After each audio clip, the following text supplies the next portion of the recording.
Hello friends, welcome to this channel stock market info. तो चलिए friends, ये video start करते हैं। इस वीडियो में फ्रेंड्स हम डिस्कस करेंगे एक बहुत ही इम्पोर्टेंट फैक्ट। आप फैक्ट बोल लो, न्यूज़ बोल लो, लेकिन जो जो भी इंफॉर्मेशन है वो बहुत ही ज़्यादा पॉजिटिव है और इंटरेस्टिंग भी है। तो चलिए फ्रेंड्स शुरू करते हैं। सबसे पहले फ्रेंड्स, ये न्यूज़ या ये जो फैक्ट है किसके रिलेटेड है? आरबीआई के रिलेटेड नहीं।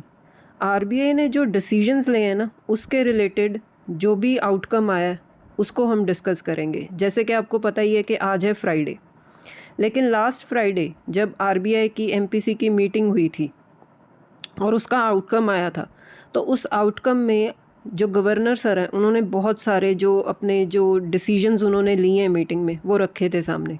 जैसे इन्फ्लेशन को लेकर प्रोजेक्शंस चेंज कर दिए, जीडीपी के प्रोजेक्शंस चेंज कर दिए, आने वाले जो ग्लोबल रिस्क बना हुआ है, सिनेरियो चल रहा है, उसके बेसिस पर आने वाले टाइम में उनकी क्या क्या जो आउटकम था, क्या क्या डिस्कशंस हुई, वो सब उन्होंने सामने रखा। ठीक है। तो उन्होंने एक और चीज़ भी डिस्कस की थी कि जैसे कि हमारा रुपी डेप्रिशिएट हो रहा है, डॉलर आउटफ्लो हो रहा है, फॉरेन इन्वेस्टर्स बेचते ही जा रहे हैं। ठीक है।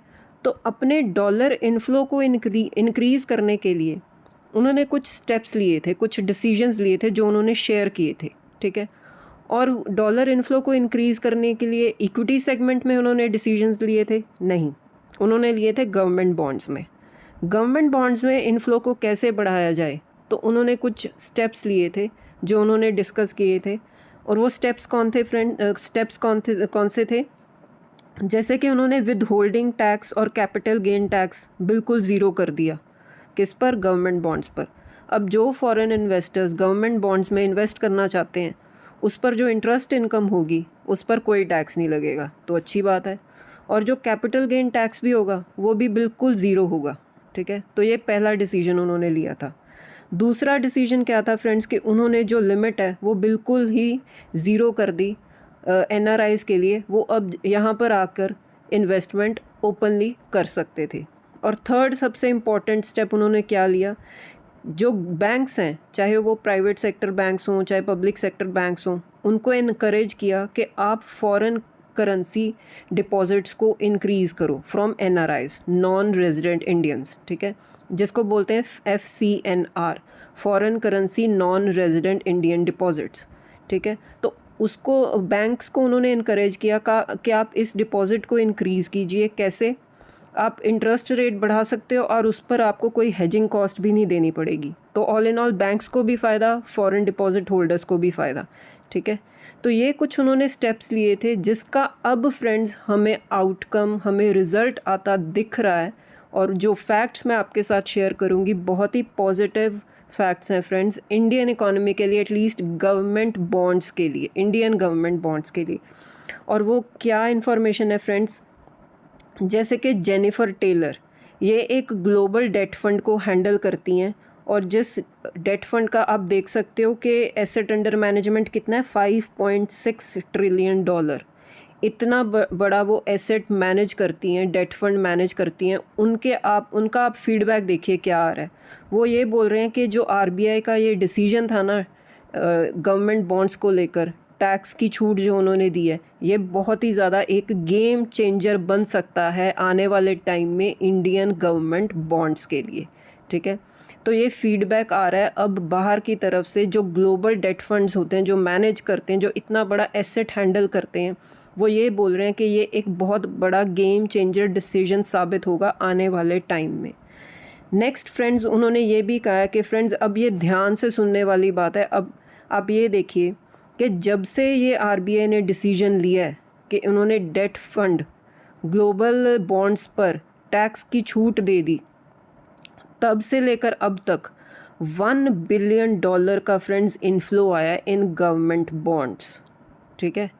तो ये डेटा निकल कर आया है कि $1 बिलियन का इनफ्लो हुआ है इन गवर्नमेंट बॉन्ड्स। और अगर आप इससे पिछला डेटा देखो कि जब ये डिसीजन नहीं आया था, तो ईयर टिल डेट आप लास्ट में पढ़ सकते हो, तब कितना इनफ्लो था? $1.6 बिलियन। तो आप कंपैरिजन करके देख लो कि जस्ट इन 3 सेशंस $1 बिलियन का इनफ्लो आ गया as compare to the year till date. पूरे मतलब अब जून चल रहा है, ठीक है, मिड ऑफ जून तक कितना इन्फ्लो आया, $1.6 बिलियन, और सिर्फ 3 सेशंस में जस्ट एक डिसीजन लेने की वजह से $1 बिलियन का इन्फ्लो आ गया। तो आप ये इम्पैक्ट देख सकते हो कि आरबीआई ने जब से ये डिसीजन लिया है उसका रिज़ल्ट अब आना शुरू हुआ है।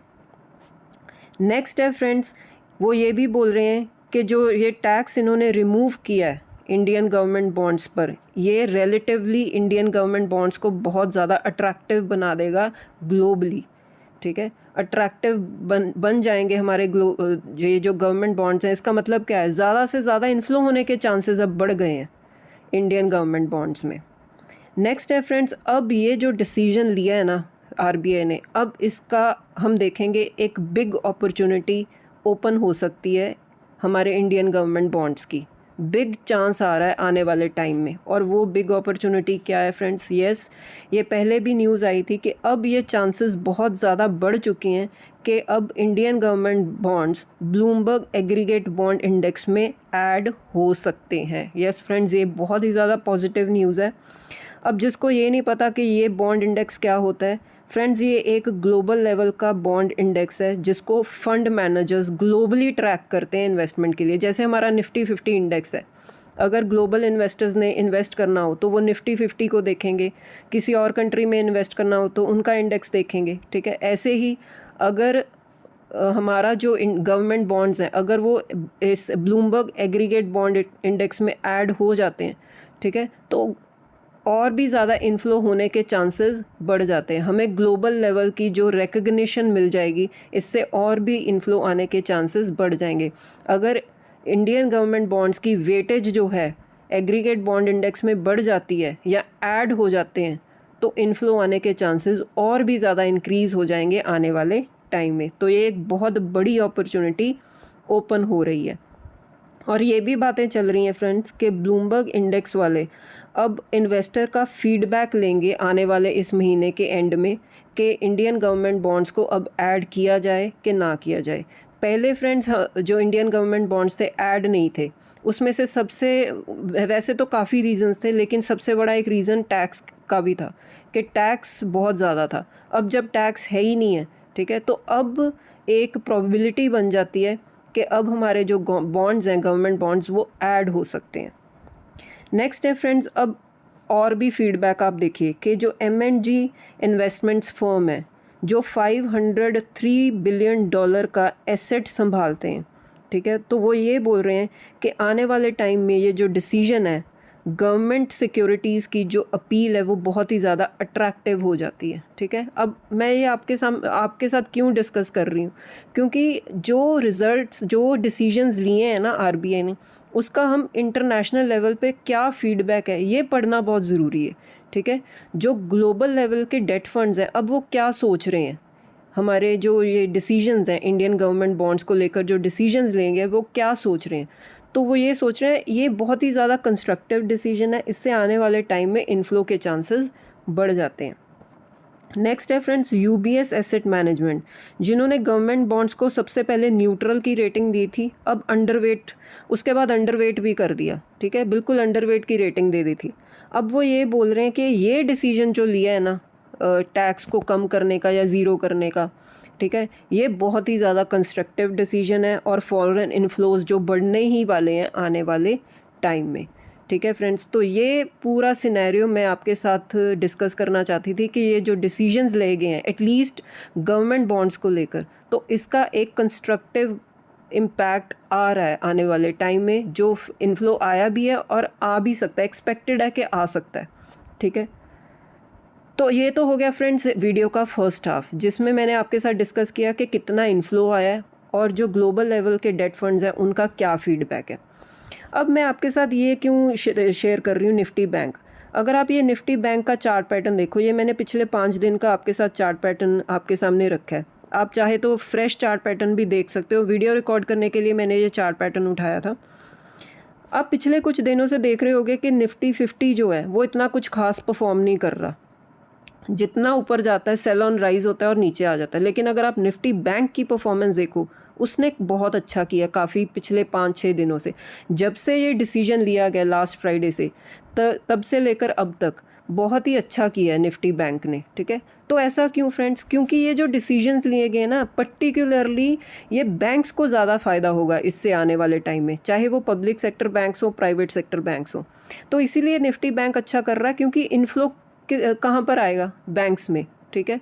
डिपॉजिट्स कहाँ पर आएंगे? बैंक्स में। एनआरआई कहाँ पर डिपॉजिट करेंगे? बैंक्स में, ठीक है। तो हेजिंग कॉस्ट जो बैंक्स को पहले देनी पड़ती थी वो नहीं देनी, वो आरबीआई बियर करेगा। तो ऑल इन ऑल बैंक्स को फ़ायदा हो रहा है, डिपॉजिट्स भी इंक्रीज़ हो जाएंगे, हेजिंग कॉस्ट भी नहीं देनी पड़ी, ठीक है। तो बैंक्स को जितना फ़ायदा हो रहा है उससे हम देख रहे हैं निफ्टी बैंक बहुत ही एक अच्छी चाल शो कर रहा है, ठीक है। तो हम ये बोल सकते हैं कि जो आरबीआई ने डिसीजंस लिए गवर्नमेंट बॉन्ड्स को लेकर वो एक राइट डायरेक्शन में जा रहे हैं और उसका रिजल्ट भी हमें मिल रहा है, ठीक है। इससे क्या होगा फ्रेंड्स? रुपी जो है एक स्टेबिलिटी शो करेगा, जो इतना ज़्यादा तेज़ी से डेप्रिशिएट कर रहा है, 95 के आसपास चल रहा है। मैं ये नहीं बोल रही अब ये 95, 94, 93 चला जाएगा, इतनी तेज़ी नहीं आएगी, लेकिन एटलीस्ट एक स्टेबिलिटी आएगी, ठीक है। जो डॉलर आउटफ्लो का प्रेशर था रुपी पे वो रुक जाएगा, रुपी एक स्टेबल कंडीशन में आ जाएगा, और आने वाले टाइम में जो फिस्कल डेफिसिट है उस पर प्रेशर आता है, वो सारी चीज़ें जो इकोनॉमिकल होती हैं वो ठीक होने के चांसेस बढ़ जाते हैं। तो रुपी की स्टेबिलिटी हो जाएगी, ये बहुत बड़ी बात है फ्रेंड्स। अब हमारे बैंक्स क्या सोच रहे हैं, चाहे वो पब्लिक सेक्टर बैंक्स हैं चाहे प्राइवेट सेक्टर बैंक्स हैं, वो क्या सोच रहे हैं? जैसे कि बैंक ऑफ बड़ौदा ये एक्सपेक्ट कर रहा है कि आने वाले टाइम में इस डिसीजन की वजह से 4 से 5 बिलियन डॉलर का इन्फ्लो आ सकता है। इसके लिए बैंक्स ने देखिए फ्रेंड्स क्या क्या स्टेप्स लेने शुरू कर दिए। एसबीआई और बैंक ऑफ बड़ौदा ने अपने एफसीएनआर डिपॉजिट रेट्स को बढ़ा दिए, 6% तक कर दिए। अब होगा क्या? इंटरेस्ट रेट्स बढ़ाने से क्या होगा? एनआरआईज को ये जो मतलब बैंक रेट्स अट्रैक्टिव लगेंगे, वो यहाँ पर डिपॉजिट करेंगे। उनको पता है कि टैक्स तो देना नहीं है, ठीक है, ना तो इंटरेस्ट पर देना है ना कैपिटल गेन टैक्स देना है। तो ऑल इन ऑल क्या उनको भी फ़ायदा मिल रहा है, तो हमारे बैंक्स को भी फ़ायदा मिलेगा, क्योंकि उनको डिपॉजिट्स मिलेंगे और हेजिंग कॉस्ट भी नहीं देनी पड़ेगी, ठीक है। नेक्स्ट है friends HDFC bank, yes bank, AU small finance bank. इन्होंने क्या किया? इन्होंने भी डिपॉजिट रेट्स बढ़ा दिए, 7% कर दिए, ठीक है। तो हर बैंक अब डिपॉजिट रेट्स बढ़ा रहा है ताकि वो अट्रैक्टिव कर सकें अपने डिपॉजिट रेट्स को, और एनआरआईज़ को इनकरेज कर सकें कि यहाँ पर आकर डिपॉजिट करें। नेक्स्ट है फ्रेंड्स पीएनबी बैंक ने क्या किया? उन्होंने भी बढ़ा दिए, 6.10% के रेट्स कर दिए, ठीक है। और वो टारगेट कर रहे हैं कि 2.5 बिलियन डॉलर का इन्फ्लो आ सकता है फ्रॉम एनआरआईज़। तो all in all friends video का मैं आप कंक्लूड करूँगी कि मोटिव क्या है? मोटिव यही है आपको बताने का, जो आरबीआई ने डिसीजंस लिए थे अपने कमेटी में, ठीक है, तो उसका अब हमें आउटकम दिखना शुरू हो गया। और जस्ट कितने दिन हुए आप नोट करके चल सकते हो, ठीक है। तो आने वाले टाइम में जो गवर्नमेंट बॉन्ड्स को लेकर डिसीजंस लिए गए हैं तो वो तो हम देख रहे हैं, उसका असर आ रहा है। होपफुली हम एक्सपेक्ट करेंगे कि इक्विटी मार्केट को लेकर भी अगर गवर्नमेंट या आरबीआई कुछ ऐसे डिसीजंस लें ताकि इक्विटी मार्केट में भी इन्फ्लो इंक्रीज़ हो सके, चाहे वो टैक्स को लेकर हो चाहे वो किसी भी चीज़ को लेकर हो, ठीक है। तो अगर इक्विटी मार्केट भी इन्फ्लो बढ़ जाता है तो हम देखेंगे कि एटलीस्ट इक्विटी मार्केट को भी एक स्टेबिलिटी मिलेगी। तो होपफुली मतलब हम बोल सकते हैं कि आने वाले टाइम में कुछ ऐसे डिसीजन शायद से ले लें। अब देखते हैं लेंगे या नहीं लेंगे, लेकिन गवर्नमेंट बॉन्ड्स को लेकर जो उन्होंने डिसीजंस लिए हैं तो वो तो डेफिनेटली हम देख रहे हैं इम्पैक्ट आ रहा है उस चीज़ का। तो फ्रेंड्स होपफुली आपको अगर ये वीडियो अच्छा लगा होगा, आपको ये इन्फॉर्मेशन अच्छी लगी होगी, ठीक है, तो वीडियो को लाइक कीजिए, शेयर कीजिए और चैनल को भी सब्सक्राइब कीजिए। और मिलते हैं फ्रेंड्स नेक्स्ट वीडियो में। Till then bye bye.